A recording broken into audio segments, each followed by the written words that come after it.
Hello, sweet viewers. Annyeong, that means hi in Korean. I'm Christine from Kimbop TV, empowering you to live a happier and safer life, especially if you're a fellow domestic violence survivor. I've been enjoying this process of retracing my steps to when my journey began as a domestic violence survivor, and I hope it's been helpful to you if you or someone you love is going through something similar. In this video, I want to share a little bit about your rights as a survivor. I didn't know a lot about this, and I'm so thankful that strong individuals looked out for me. Now, I want to share with you some ways you too can protect yourselves. So let's get started.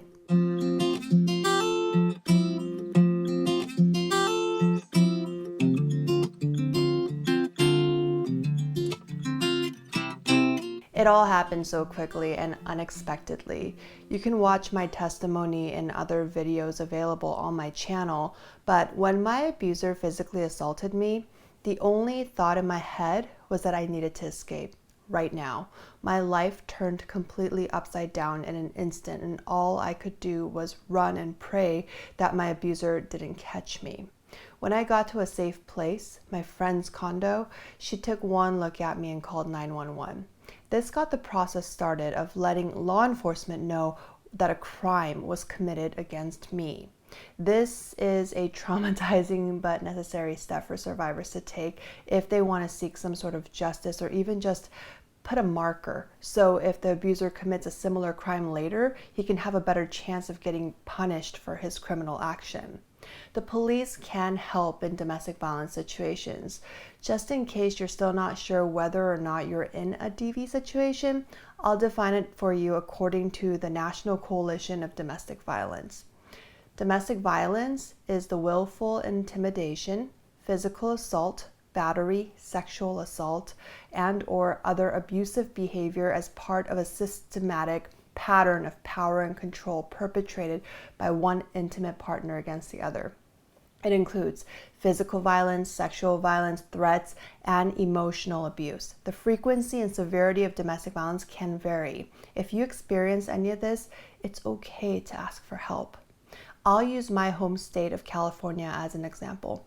Here, 32.9% of women and 27.3% of men experience intimate partner physical violence, intimate partner sexual violence, and or intimate partner stalking in their lifetimes. In 2007, law enforcement agencies received 174,649 domestic violence related calls. Many others went unreported, and 40% of those reported incidents involved weapons. As of the end of 2015, California submitted more than 8,000 domestic violence misdemeanor convictions. When police officers saw how injured I was, they made sure I got an emergency protective order, which is a criminally enforceable court order that can be issued against the abuser following an arrest on a family violence offense. The victim is not required to be present in court when the order is issued, and there is no application process that they have to fill out. When you cooperate with police and give them your statement of what happened, a criminal case will likely be filed.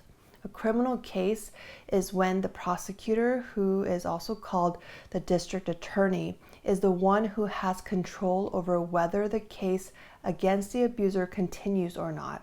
It is the county or state who has brought the case against the abuser, not the victim. It's through this process that the abuser could receive a jail sentence, probation, or some other form of punishment from a judge or from a jury if your case goes to trial. Oh, and make sure you ask for a copy of your police report if you're a survivor. I think many states are obligated to give you a copy for free. Here in California, it's mandated through the California Family Code Section 6228. You can also take another action and file a civil lawsuit. According to womenslaw.org, in a civil case, you are the person bringing the case against the abuser, and you are asking the court to protect you from your abuser. You're not asking the court to send that person to jail, but the abuser could go to jail if he violates the civil court order. This leg of the legal system is also how victims can get compensated for the crime that was committed against them. They may have to go to trial if the abuser does not concede, or a mediator can get involved and help the two parties to come to a resolution more quickly. Now, if you were working full-time like I was and had to abruptly take a break because you were severely injured, that could qualify you to get on disability leave. My work never told me this, and they never offered it to me. Neither did my agent. My aunt had to tell me to look into it myself, and sure enough, I was able to take advantage of this very important benefit. So check with your workplace and see if this is something you qualify for. Thanks to my aunt, I got paid while recovering for months. Also, ask if your job can help you with relocating to another city or state due to safety concerns. I worked at a company that had multiple locations around the world. The HR person who checked in with me from time to time never offered this as an option to me. I had to ask, and still, I didn't get much help. I ended up leaving the company because she kept pressuring me to return to where my abuser was and said she couldn't hold my job past a certain date. She didn't seem to care at all about my safety. My family feared that my abuser could hurt me again and told me I couldn't go back. So I needed to walk away. If you're a human resources personnel watching this, please train your employees to be more human.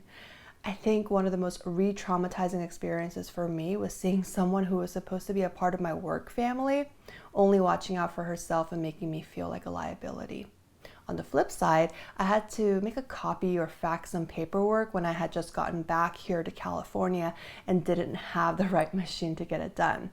I went to the city where I was staying, and its HR representative was so kind and helpful. She was most of all very human and sympathetic. Seeing the difference between her and the HR person I've been dealing with at my workplace, it made me cry. I was sad to realize that not everyone could be like the woman in front of me. Kindness means everything, especially to a domestic violence survivor who is trying to heal.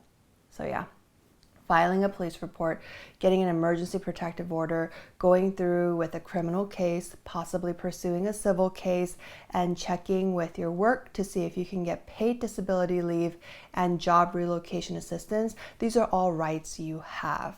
My life was a hot mess for about a year. The dust is still settling, and it's been multiple years. But every day I'm getting a little bit stronger, and so can you. So don't give up, even when life just feels too overwhelming, and keep pushing for justice on the legal front. I know it's not pleasant and it can be super triggering, but following through allows your voice to be heard, and it could make a dent on your abuser's criminal record. So be strong for yourself, ask for a victim advocate if you want, and have a DV hotline number handy if you need someone outside of family and friends to talk to at all hours. Thank you so much for taking the time to watch this. If you found this video helpful, please share it with someone you think needs to see it too. Please also like and subscribe so I can greet you more often, and I'll see you again in my next video. Bye.